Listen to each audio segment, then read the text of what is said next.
I think Paul and I are the lucky ones. We both have jobs which have allowed us to work from home.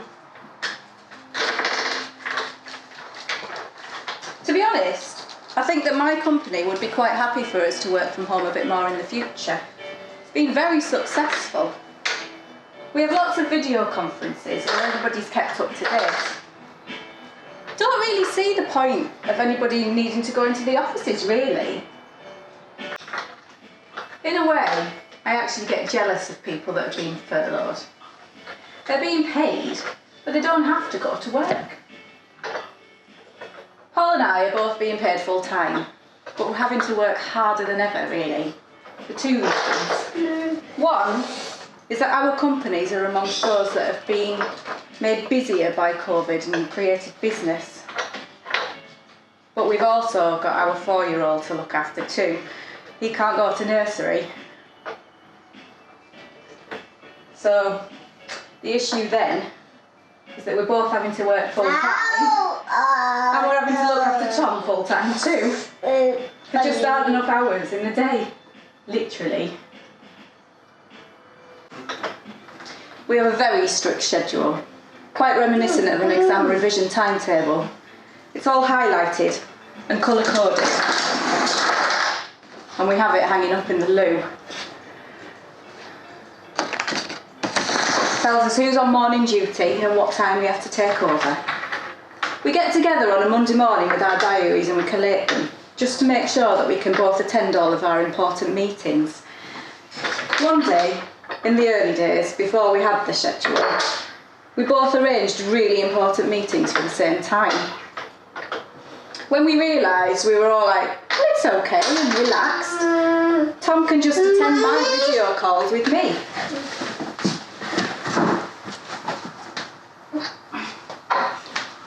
I'll just turn off the video function and say that the camera's on the blink.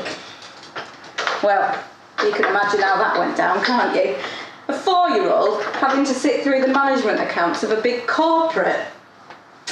He didn't find it as amusing as what I thought he would. He spent the whole time screaming and pulling my hair. And then he cried so much that he vomited on the keyboard. I had to use the age-old excuse of IT issues, and I had to log out of the meeting. Trouble was, I was the host of the meeting, so nobody was best pleased. The schedule has been strictly adhered to since then.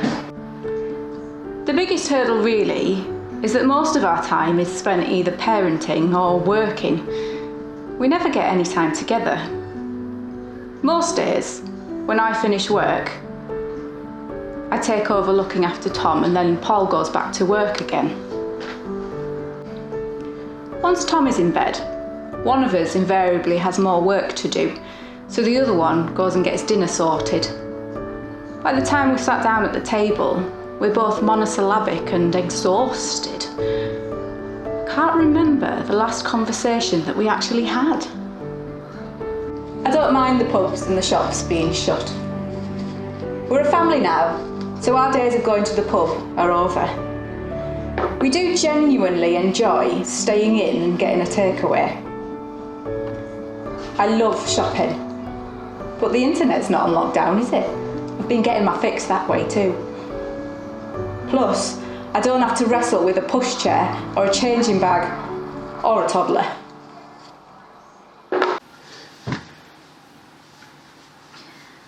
I'm worried for Tom though. He loves the other kids and he's at such an impressionable age. How is this lack of interaction going to affect him? Nobody expects that their kids are going to have to go through something like this. We've no idea how long we're going to have to socially distance for. How do you begin to explain? How do you begin to explain to a toddler that there's a silent, invisible killer out there that you have to protect him from?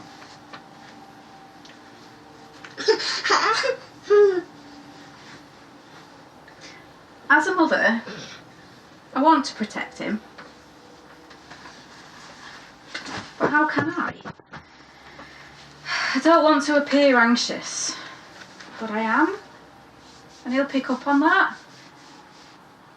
I've got responsibilities.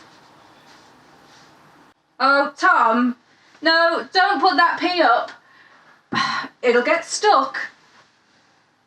Your nose isn't designed for that. Tom, come here, let me look. Oh dear. Paul, can you come here please? Can you bring my tweezers? The ones that we got the pee out of Tom's left nostril last time. What? Oh no, it's his right nostril this time. Oh, I hope we don't have to have another A&E trip.